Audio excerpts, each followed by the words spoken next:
Stress is a leading topic in conversations worldwide. The causes of it, whether work, finances, or relationships, and the impact of stress on both the physical and mental health, which were emphasized by the COVID-19 times pandemic. Hello, welcome back to the channel. My name is Yakub. I am a holistic practitioner in all the 14 dimensions of health and wellness.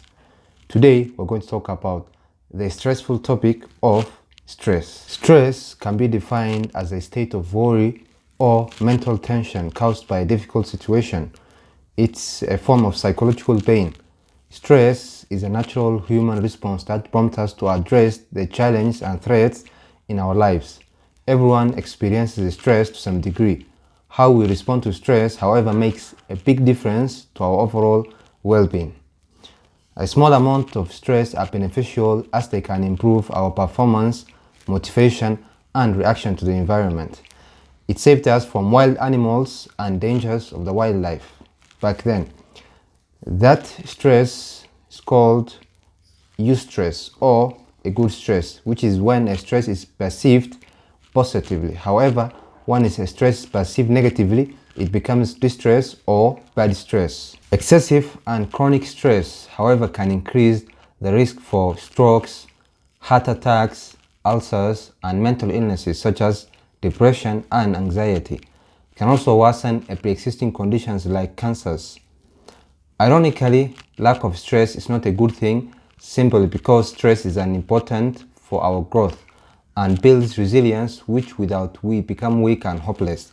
The less external stress, the more internal stress, which is why people with high socioeconomic status, like in the West, have higher rates of suicides than in Africa. Stress can be external and related to the environment, like a major life event, i.e. divorce, war, or loss of a job, to day-to-day stressors, i.e. financial, illness, or abuse by your boss.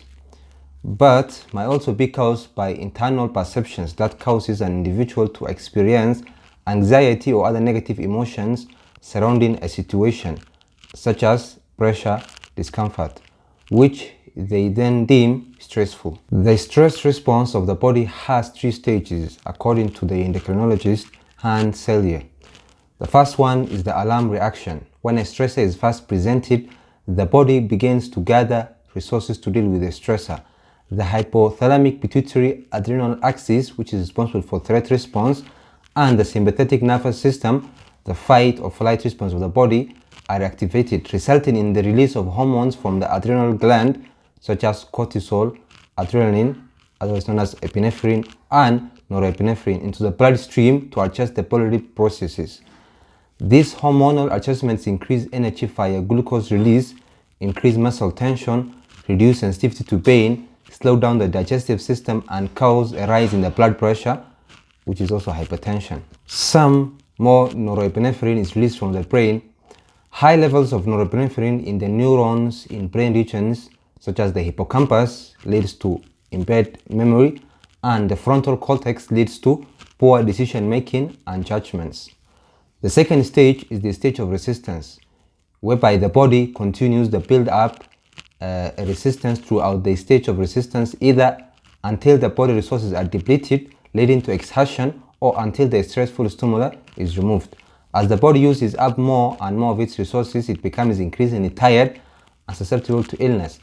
At this stage, psychosomatic disorders first appear, like stomach pain, fever, headache, and sleeplessness, and more physical manifestations of stress, including susceptibility to infections like flu due to cortisol weakening the immunity of the body. The stage of exhaustion, which is when the body is completely drained of the hormones and resources it depends on to manage the stressor, the person now begins to exhibit behaviors such as anxiety, irritability, avoidance of responsibilities and relationships, self-destructive behavior, and poor judgments like addiction. Someone experiencing these symptoms has much greater chance of lashing out, damaging relationships, or even avoiding social interactions at all. According to the most credible personality measurements, the Big 5 personality test, people who are high in neuroticism are more susceptible to stress, especially chronic stress, than other people. This could be because the amygdala, which is the part of the brain responsible for fear, is more active and hence always on the lookout for any stressors or causes of stress. By the way, you can take a free Pick 5 personality test by clicking on the link below. As we mentioned, stress by its nature is neither good nor bad, it's just how we look at it.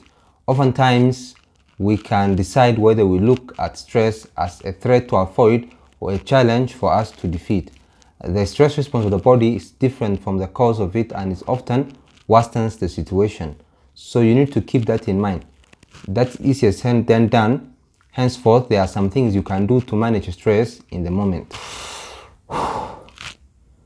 Breathing in and out can quickly bring down the stress. Exercising by even walking around rather than sitting releases the energy which we're going to be used for the stress, the toxic energy. Meditating in the moment helps you to look at the thoughts and not be swallowed by them. Taking a quick nap to reset the mind. Having a good support system, both family and friends. Adopting a positive recreational activities like sports and hobbies to manage stress. Living a purposeful life, complemented with prayers, reminders, and gratitude. Channeling down your thoughts every day to help to decompress thoughts and clear them.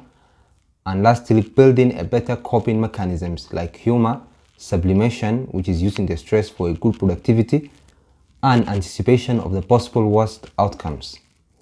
As Friedrich Nietzsche stated, what does not kill you makes you stronger. So if you have one problem currently with your health, work, education, finances, relationships, parenthood, or life in general, if yes, please feel free to talk to us in an effort to find a solution based on our expertise and experience in counseling and coaching together.